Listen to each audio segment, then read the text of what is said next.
कभी आपने नोटिस किया है, घर में जब भी चाय बनती है तो बिना सोचे समझे हाथ किसी मीठी चीज की तरफ चला जाता है।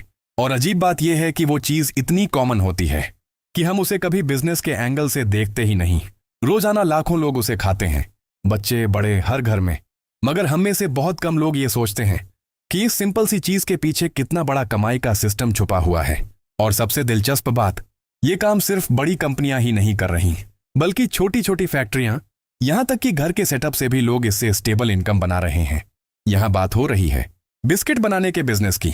भारत और पाकिस्तान जैसे देशों में बिस्किट इंडस्ट्री बहुत स्ट्रांग है। हर दिन लाखों पैकेट बिकते हैं, चाहे वो लोकल बेकरी के हों या किसी ब्रांड के। लेकिन आज भी मार्केट में जगह मौजूद है, खासकर फ्रेश, हाइजीनिक और लोकली बने बिस्किट्स के लिए। अगर आप छोटे स्तर से शुरुआत करना चाहते हैं तो आपको कुछ बेसिक मशीनों की जरूरत होगी, जैसे dough mixer, biscuit forming machine और ओवन। एक छोटा सेटअप आप 4 से 6 लाख रुपए में आसानी से शुरू कर सकते हैं, जिसमें यूज्ड या चाइनीज मशीनें भी मिल जाती हैं, जो बिगिनर्स के लिए ठीक रहती हैं। अगर आप थोड़ा बड़ा सोचना चाहते हैं तो सेमी ऑटोमेटिक प्लांट लगाया जा सकता है, जिसकी कुल लागत 12 से 18 लाख रुपए तक हो सकती है। और इससे आपकी प्रोडक्शन स्पीड और क्वालिटी दोनों बेहतर हो जाती है। प्रोडक्शन की बात करें तो छोटे सेटअप पर आप रोज 80 से 120 किलो बिस्किट बना सकते हैं, जबकि मीडियम सेटअप 300 से 500 किलो तक डेली प्रोडक्शन दे सकता है। अब थोड़ा सा हिसाब समझ लेते हैं। 1 किलो बिस्किट बनाने की लागत कच्चा माल मिलाकर लगभग 220 रुपए पड़ती है। पैकिंग और बिजली जोड़ दें तो कुल खर्च करीब 250 रुपए हो जाता है। मार्केट में यही बिस्किट आप 320 से 380 रुपए प्रति किलो के हिसाब से बेच सकते हैं, जो आपकी क्वालिटी और पैकेजिंग पर डिपेंड करता है। मतलब हर किलो पर आपको 70 से 100 रुपए तक का मार्जिन मिल सकता है। अगर आप रोज 100 किलो प्रोडक्शन करते हैं और औसतन 80 रुपए प्रॉफिट रखते हैं तो आपकी डेली कमाई लगभग 8,000 रुपए बनती है। महीने का यही अमाउंट करीब 2,40,000 रुपए तक पहुंच सकता है।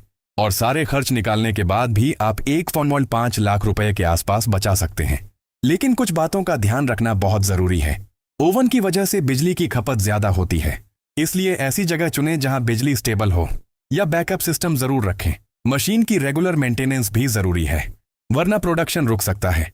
सबसे जरूरी चीज है स्वाद और क्वालिटी, क्योंकि बिस्किट ऐसा प्रोडक्ट है जिसमें अगर ग्राहक एक बार निराश हो गया तो वो दोबारा वापस नहीं आता।